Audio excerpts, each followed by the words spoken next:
Baik, perkenalkan, nama saya Nikolaus Rizky Ardiansyah Sudarman dari program studi manajemen kelas manajemen 22J. Di sini saya akan memaparkan materi mengenai sesi 9 untuk tugas proyek mata kuliah filsafat ilmu, yaitu tugasnya mereview salah satu sesi dari sesi 9 sampai sesi 11. Di sini saya memilih sesi 9 karena nomor absen saya nomor 23. Di sini saya akan memaparkan mengenai langkah-langkah dalam metode ilmiah. Mata kuliah ini diampu oleh Dr. Hajah Wiwin Winarni MMPD. Baik, saya akan mulai dari pengertian metode ilmiah. Metode ilmiah adalah pendekatan sistematis untuk memecahkan masalah dan mendapatkan pengetahuan baru. Metode ini memastikan bahwa hasil penelitian dapat diuji ulang dan diandalkan. Atau dalam istilah lain, metode ilmiah ini adalah cara yang terstruktur dan sistematis untuk melakukan penelitian. Bayangkan seperti resep memasak, ada langkah-langkah yang harus diikuti agar hasilnya konsisten dan dapat diulang oleh orang lain. Tujuan utamanya yaitu menghasilkan penelitian yang sistematis, artinya teratur dan tidak asal-asalan. Objektif artinya bebas dari pendapat pribadi kita.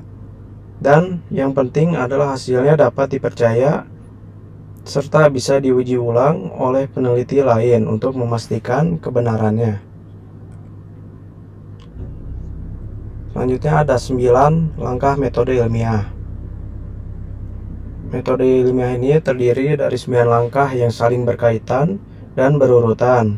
Kita mulai dari langkah yang pertama, yaitu mengidentifikasi masalah.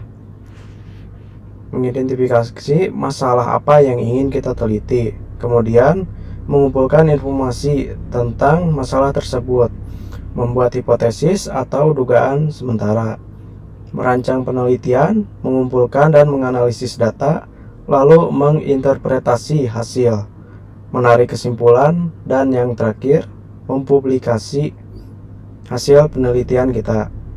Kesembilan langkah ini harus dilakukan secara berurutan agar penelitian kita valid dan dapat dipertanggungjawabkan. Selanjutnya merupakan penjelasan dari kesembilan langkah tersebut. Di sini saya bagi 3 slide. Slide yang sekarang merupakan langkah awal yang terdiri dari identifikasi hingga hipotesis. Mari kita bahas langkah 1 sampai 3 terlebih dahulu secara detail. Yang pertama yaitu mengidentifikasi masalah. Di sini kita menentukan masalah apa yang ingin kita teliti. Masalahnya itu harus spesifik, jelas, dan yang penting dapat diuji secara ilmiah. Misalnya, kita menemukan masalah bahwa banyak mahasiswa kesulitan memahami konsep matematika. Nah, dari masalah ini kita bisa membuat pertanyaan penelitian seperti apa penyebab mahasiswa tidak memahami konsep matematika, atau bagaimana cara meningkatkan pemahaman mereka. Yang kedua, pengumpulan informasi. Setelah tahu masalahnya, kita kumpulkan informasi sebanyak-banyaknya.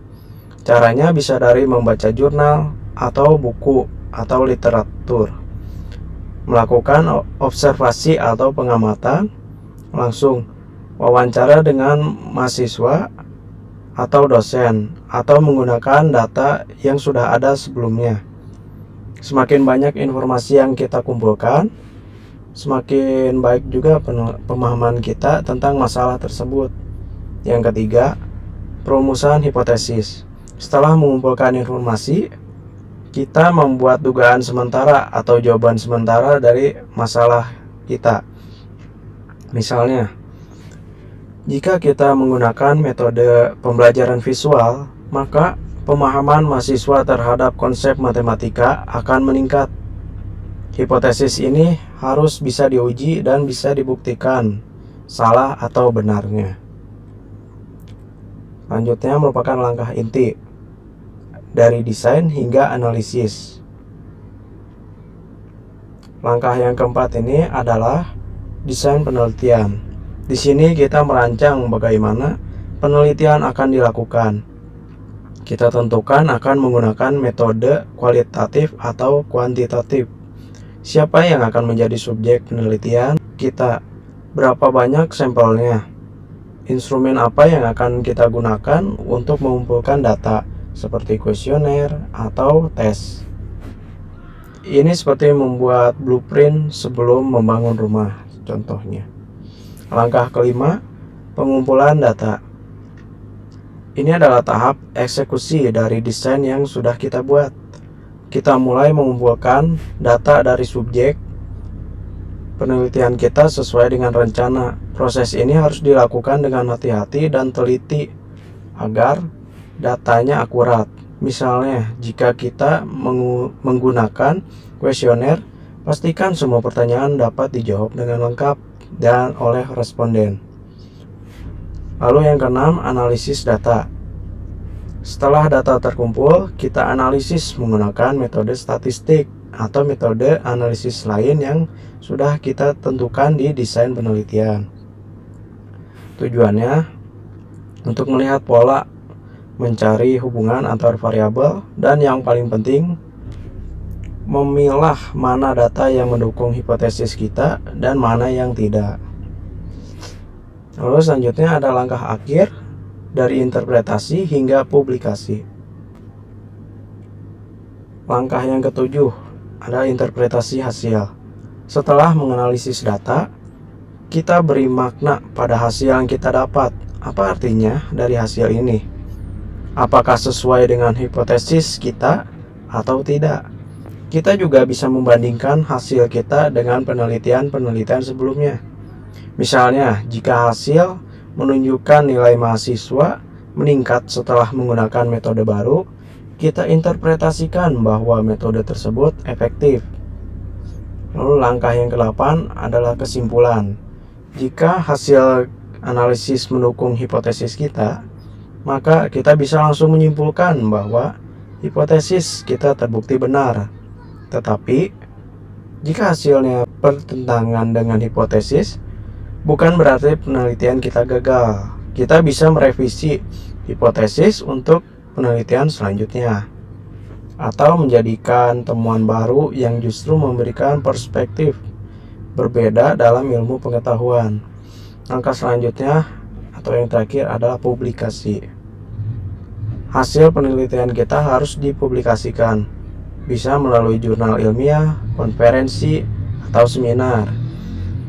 Kenapa harus dipublikasi? Agar peneliti lain dapat bisa membaca, memvalidasi, bahkan mereplikasi penelitian kita. Ini penting untuk transparansi dan pengembangan ilmu pengetahuan. Lalu selanjutnya ada prinsip dasar penelitian ilmiah. Dalam melakukan penelitian ilmiah, ada 4 hal penting yang harus kita perhatikan. Pertama, objektif. Penelitian harus bebas dari pendapat atau kepentingan pribadi kita. Kita harus berdasarkan fakta, bukan perasaan. Yang kedua, valid.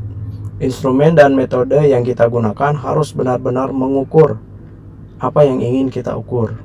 Misalnya, jika kita ingin mengukur pemahaman matematika, jangan menggunakan soal bahasa Inggris. Yang ketiga, reliable. Artinya, hasil penelitian kita dapat dipercaya dan dipertanggungjawabkan. Jika penelitian diulang dengan kondisi yang sama, hasilnya harus konsisten. Lalu, yang selanjutnya adalah etis. Penelitian tidak boleh melanggar norma moral atau merugikan subjek penelitian. Kita harus menghormati hak-hak partisipan penelitian. Lalu selanjutnya ada hubungan filsafat ilmu dan metode ilmiah. Metode ilmiah tidak berdiri sendiri, tapi sangat erat kaitannya dengan filsafat ilmu. Ada 4 aspek filsafat ilmu yang berperan penting.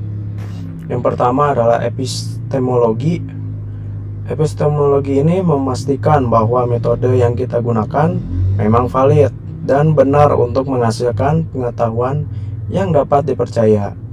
Yang kedua, ontologi.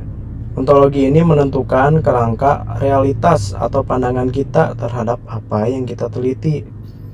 Apakah itu sesuatu yang objektif, ada di luar sana, atau subjektif tergantung perspektif kita. Yang ketiga, aksiologi. Aksiologi ini memberikan arahan tentang nilai dan manfaat penelitian kita. Untuk apa penelitian ini? Apakah bermanfaat untuk masyarakat? Lalu yang terakhir adalah etika. Etika ini memastikan penelitian dilakukan secara bertanggung jawab, tidak merugikan orang lain, dan sesuai dengan norma yang berlaku. Yang terakhir adalah kesimpulan. Jadi kesimpulannya, metode ilmiah ini adalah pendekatan yang sangat terstruktur dengan 9 langkah yang harus dilakukan secara berurutan. Kesembilan langkah ini saling berkaitan dan tidak bisa dilewati. Dengan mengikuti metode ilmiah, penelitian yang kita lakukan akan objektif, valid, reliable, dan etis. Dan yang tidak kalah penting, filsafat ilmu memberikan landasan filosofis yang memperkuat mengapa kita harus melakukan penelitian dengan cara seperti ini. Metode ilmiah dan filsafat ilmu bekerja sama untuk menghasilkan pengetahuan yang dapat dipercaya. Mungkin sekian pemaparan materi saya mengenai langkah-langkah dalam metode ilmiah. Mohon maaf jika ada kata-kata atau perbuatan yang kurang berkenan, mohon dimaafkan. Sekian dari saya, terima kasih.